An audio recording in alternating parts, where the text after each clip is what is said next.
Welcome back. It's good to see you again. This class today, we're going to take Scandinavian folk art and mix it with our Zentangle patterns that we've created. Oh, how you ask?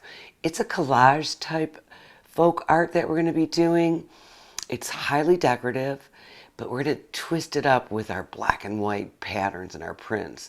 Normally, they have a natural motif, or another word for design, and they actually call it kurbits or rosmalin, hard to say, but we're going to change this up. They use it for earthenware, wall hangings, furniture, cabinets.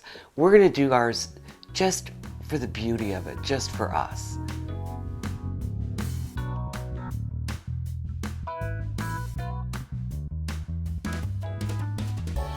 Like I was telling you, we're going to do some Scandinavian folk art with a modern twist with our Zentangle patterns.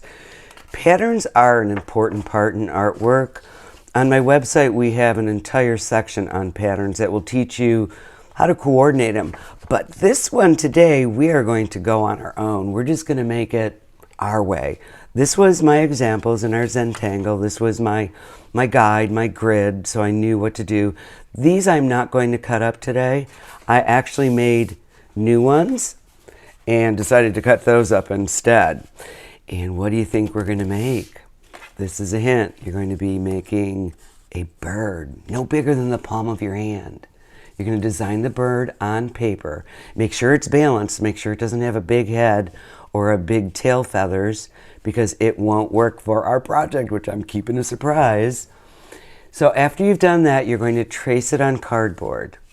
You need 2 wings if you're going to do both sides. You don't need the wing because we're going to cut that out of our Zentangles. So let's do this. Remember, cut the big pieces off. Since we're going to just use our Zentangle paper, I don't need that. I actually will show you why I used it on my example, which I will show you in a moment. I want you to get this part done first. And clip, chomp, and turn your paper. What am I doing that for? I can see it. I drew it. Miss Linda's silly this morning. That's all right. We like silly. Silly's much better than being too serious. Now, balanced. Does that look balanced? Yeah, because it's going to be sitting this way. Push these out of the way. Okay, I'll show you what I'm doing. Here we go. We're going to make a Zentangle Scandinavian folk art. Kurbits rosmalin style bird. Check it out. And it stands up, which is where the balance comes in. I used the pieces from my Zentangles to create this amazingly modern piece of artwork. It's actually decorative, ornamental, but it's ours. We're going to be making it ourselves. You ready to see how? Dun, dun, dun, dun. I have this. I have glue. I need to put my scissors down so I can show you how to make a stand. Open a large paper clip, right? You're not going to use the big part. You're going to pull this up straight. Oh, there we go. Now, it's not as straight as I can get it. You're going to have to rebalance it. This is where a pencil comes in handy. It's your wrench. So the longest part of it, push in, and then you can push in, or you can get help with this if it's too hard. I can do this and see where I need to go. Now this would work, but turning it in, that last little part, makes a huge difference. Again, put your pencil on there and bend it in. That was easy. You know what these are called? It's called a stand. And actually, when you're doing sculpture and things, it's called an armature. So we have our armature stand almost ready. I'll pull it out a little bit. You'll have to, like I said, rebalance it after you've got it on your bird. So we have our bird ready from our saved cardboard. I'll move this out of the way. We're going to decorate one side at a time. This is not too difficult. You can use this as a guide, or you can use this as a guide. I prefer this in case I cut it. So let's start with the back end of our bird. I'm going over 3 different Zentangles to save myself some cutting and gluing.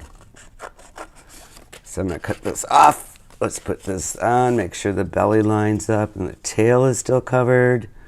You can see through it, so you can see where to go. I'm going to go under it and then cut this. I like a rounded tail. I don't know why. I think it's a little more Scandinavian, a little more folk art. So I have one. If I'd like to cut the other side out, I cannot put it on top like this. Do you know why? It's going to come out the same side. You need two sides of the bird. Go on the inside of your paper and cut out your other one. This side is easier.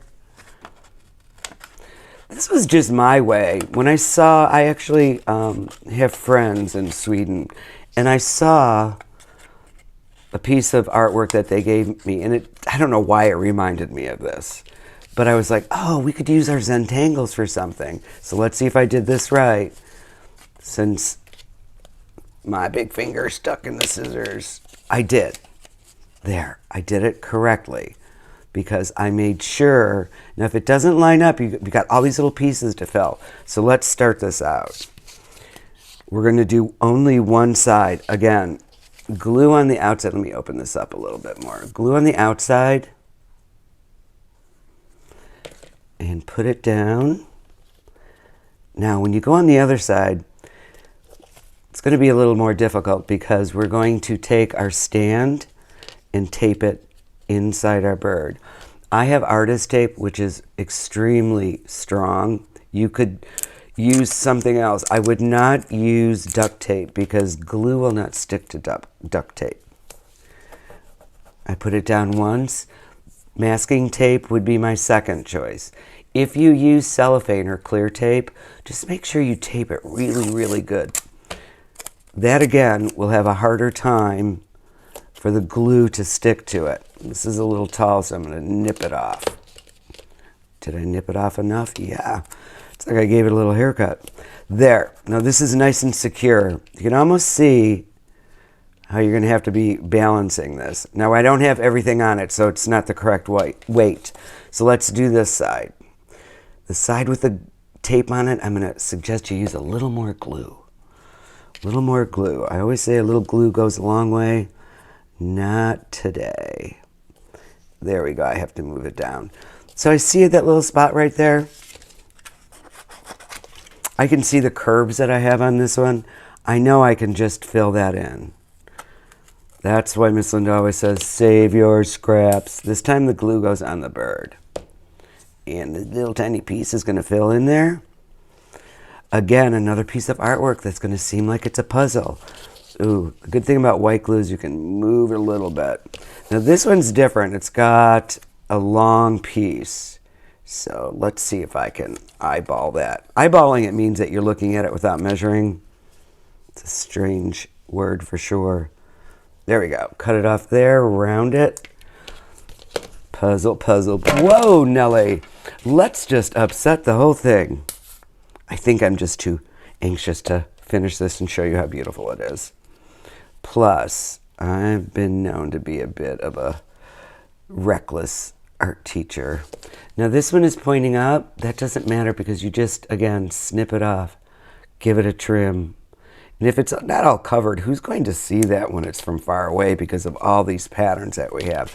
Now, two heads. I think I need to move my floating tray. It's just, I want it different this time. So either pattern to pattern or, well, let Miss Linda do it this way. I know how to do it this way. Put no pattern to no pattern. Put your head on here. Find where it fits the best. Right like that. They're not both the same size. It doesn't matter. You're going to patchwork things in. Another new word, patchwork.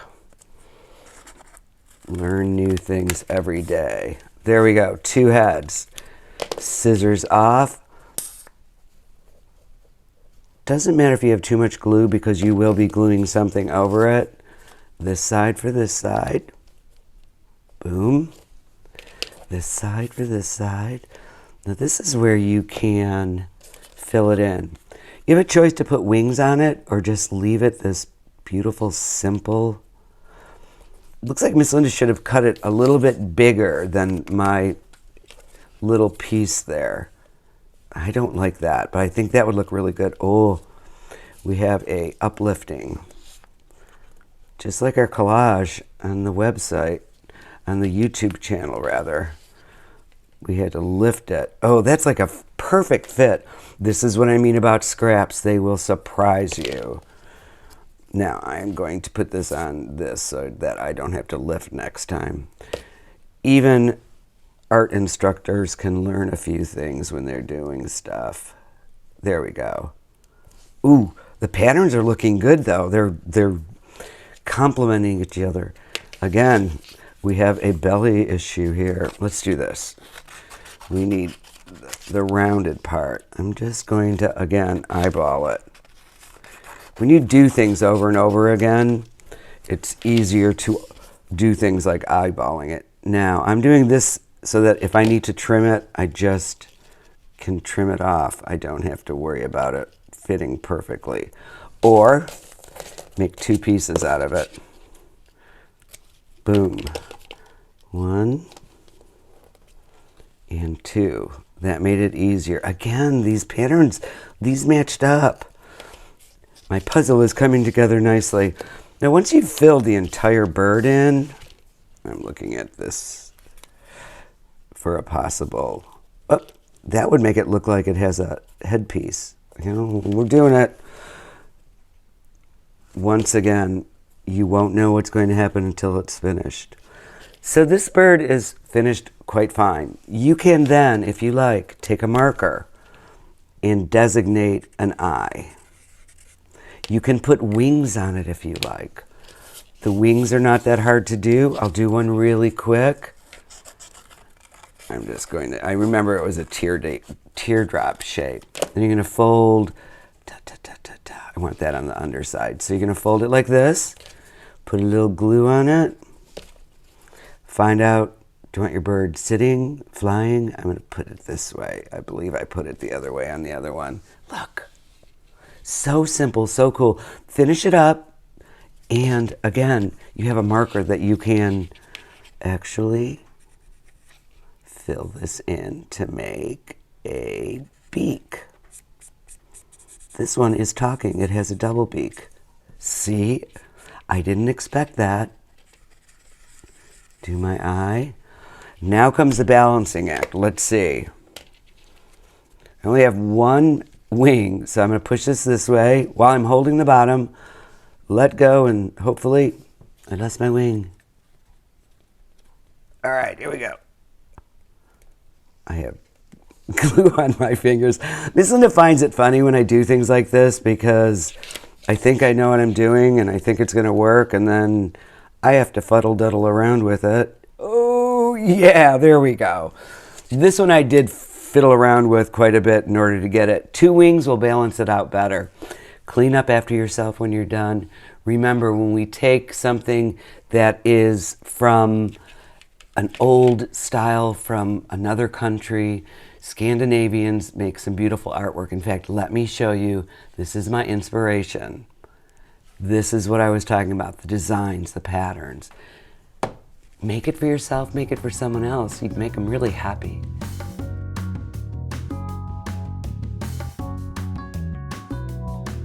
So we reinvented our Zentangles. We turned them into Scandinavian style folk art, which proves to you you can do anything with anything if you get creative and you go and try something new.